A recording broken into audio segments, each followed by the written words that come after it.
Hi, I'm Wayne Salter, and welcome to the Untitled Art Journey. Every piece of art has its kind of own path, and sometimes that path is a smooth path, and sometimes that path is a not so smooth path. And the idea is to just take you along for the ride. What we're going to be doing today is we're going to be making this kind of like diorama or a little set out of found objects and things like that. Then we're going to take a photo, and then we're going to use that photo as a base for an illustration. In Photoshop, we're going to lower the opacity down to almost nothing, and then we're going to use that as a guide to sketch over top of. Anyway, I think that's long enough for an intro. On to the art.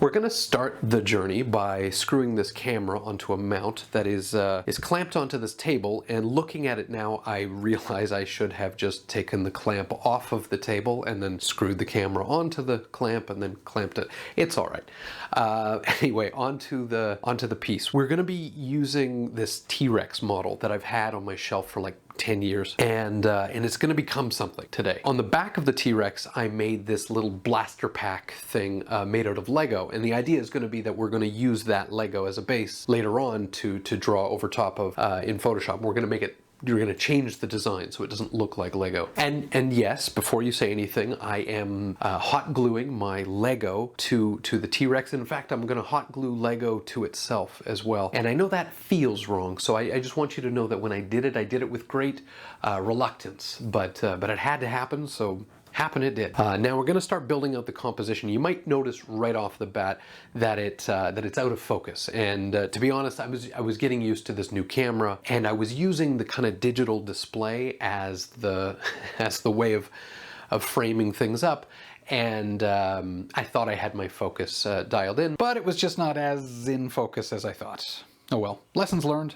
So anyway, yeah, I'm taking just a bunch of things that I had lying around the house already. I had these kind of fake patches of grass and flowers and stuff from a previous project. My kids had gathered up a bunch of rocks and broken sticks and things like that. Sticks and rocks really work great with things like this because the scale looks the same no matter how big you're shooting it at. So you kind of get a lot of that stuff for free, which is nice. Thanks, nature. And this is probably about as far as I'm going to take the composition for now, mostly because this is where my camera overheated. After I got my camera cooled down, I got it in focus and then took a bunch of shots from a bunch of different angles and some different lighting, and this is the one I chose in the end. Wasn't necessarily the best lighting of the ones that I chose, but it was the composition I felt like was the best kind of starting point. Then in Photoshop, I lowered the opacity enough that we could see the underlying photo, but it gave us enough room to be able to work on top of. And then we start with the lines, and all I'm working on right now is lines. Light and shadow and color are all going to come later. Right now, all I'm concerned with is lines, and I'm not even too worried about at the beginning my line weights or anything. I'm just quickly trying to understand the big shapes that make up this T-Rex and to get my design right. But I'll come back and I'll clean up all the lines and things like that as I go.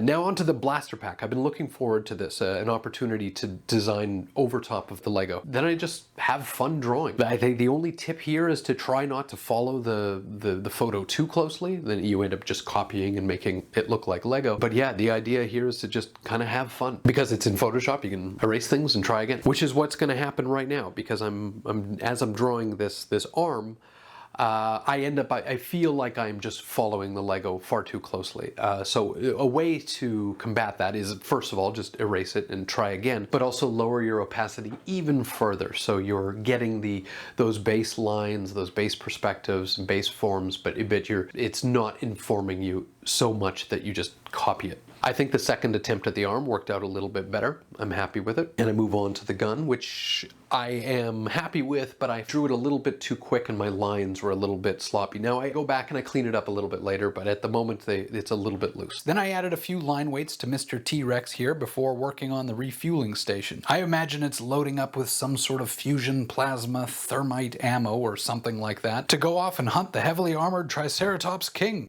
a tale as old as time. Now for the background trees, I wanted a different silhouette than what I had, so I went into one of the other photos, grabbed an element of the fallen tree that I liked better, and I and I just kind of mashed it into place. The quality of the masking doesn't really matter here in a lot of ways because this photo is going to fall away after we've done the line work, at which point all it is to inform us. Then I start drawing just like before, start drawing over top, and kind of an emphasis on big, quick, energetic lines that display the design and the form. And I'm not worried too much about getting into little detail and things like that. There's going to be passes later on where we light things and we add in textures and things like that. So the smaller details will come. And on the other side, I ended up doing the same thing. I grabbed an element from another photo. However, this photo was out of focus, but the overall shapes were better, and I figured it would give me a chance to design my own foliage over top of this anyway. Then I got to just draw over top and invent and enjoy. I find this a fairly relaxing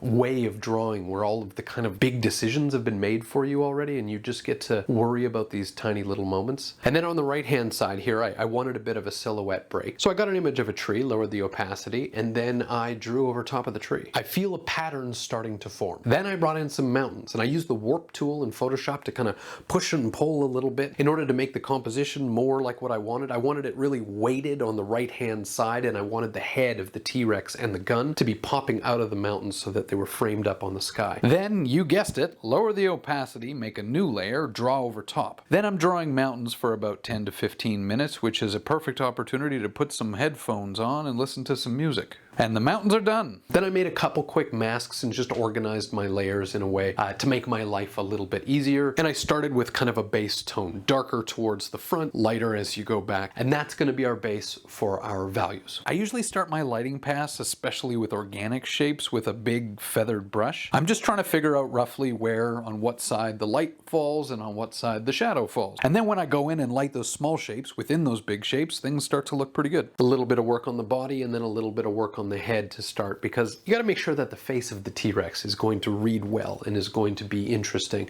because it's the face of the T-Rex. You can see now that I've masked off the blaster pack from the rest of the T-Rex. Now I'm going to go in and start lighting the kind of more mechanical forms. And the only difference really is that I'm going to, instead of emphasizing my initial pass as a big feathered brush, I'm just going to look at planes. And any planes that are facing away from the light, I'm going to color dark. Any planes that are facing towards the light, I'm going to allow be light. And then anything in the middle is going to be about a mid-tone gray. Anything that falls in between those are just going to be in between those. And then another thing I focus on for mechanical thing is edge lighting. As soon as you start painting a few edges, it all starts to come to life. Then put in a few gradients here and there. Break up your forms with some tonal changes. In this case, I used this white, which I ended up regretting later, but it is what it is. And then I'm going to bring in a little bit of texture, actually. I'm going to bring in some texture from the base photo. I put a filter on it in order to bring out the highlights, lower the opacity way down, set it to overlay, and allow just some of the little details to pop out. Then I just start working my way through the rest of the image, putting light in places that light would hit and dark in places that the light would not hit. Some bounce light in there because bounce light always tends to make things look a little better, and cast some shadows to help break things up. Now my cast shadows, and even my lighting for that matter, hasn't really been plotted out or calculated properly. I'm just kind of winging it based on how I feel. But as long as the main light source is on the left and the shadow side is on the right, everything else is kind of fair game. As long as it looks cool, you're on the right track. Then I bring in a couple last minute textures, which helps to just break things up that extra little bit. And then we get to add color. The first step that I did when I added color is I added these kind of big washes, overlay washes of kind of magentas and cyans and yellows and things like that. And it kind of acts as almost like a lens effect to break up and give different colors in different places. And then we're going to paint over top of most of it, but some of it might kind of just show through, which is fine. So I start by coloring the T-Rex. The way that I do it is I'm just going to put on a very low opacity and just feather that color in little bits at a time. And as I do that, I'm also going to be biasing that color towards where the light is coming from. In essence, kind of bumping those contrasts up a little bit further. So the color is going to become a little bit more saturated where the light is coming in, and the color is going to be allowed to stay a little bit more dull where the shadow is.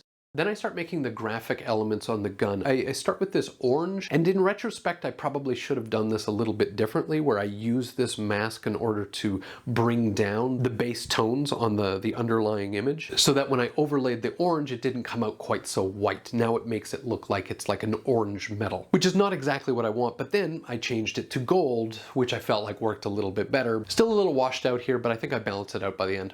Then I start washing color over everything in the background, basically the same way that we've been doing up till now. Just lower the opacity on your brush, set your layer to overlay, and then just feather in that color and use it to hit a few of those light sources. Also, something I'm mindful of is to not just use a single color. I slightly change colors as I build up towards the highlight. For example, the leaves start with a green and then work some oranges in, and by the time I get to the highlights, it's a saturated yellow. Now for the kind of final pass where I'm going to put in some atmosphere and some lens effects and things like that. For the atmosphere, what I tend to do is I'm still using the masks right now while I'm painting the background, but instead of it being set to overlay, I'm putting it on a layer above everything so that my low opacity, feathered kind of washes of color will actually go over top of my line work a little bit to further push those certain elements back into the distance. And then for the lens effect, you take an opaque black layer, put a lens flare on it, set that layer to screen, then blur your lens flare. So now you've just got this spectrum of color from the light that's broken up over your image, and it's going to bring all of your colors together just ever so slightly. Then I go in for one last thing. I wanted the plasma energy going through this hose to kind of glow and feel like it was energetic. So I tried to put this edge light on there and make it kind of feel like it's glowing a little bit.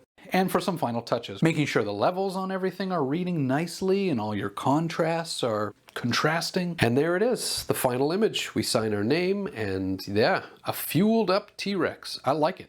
I can imagine playing a video game where you're a T-Rex with a plasma gun on your back and you walk around from refueling station to refueling station and causing mayhem.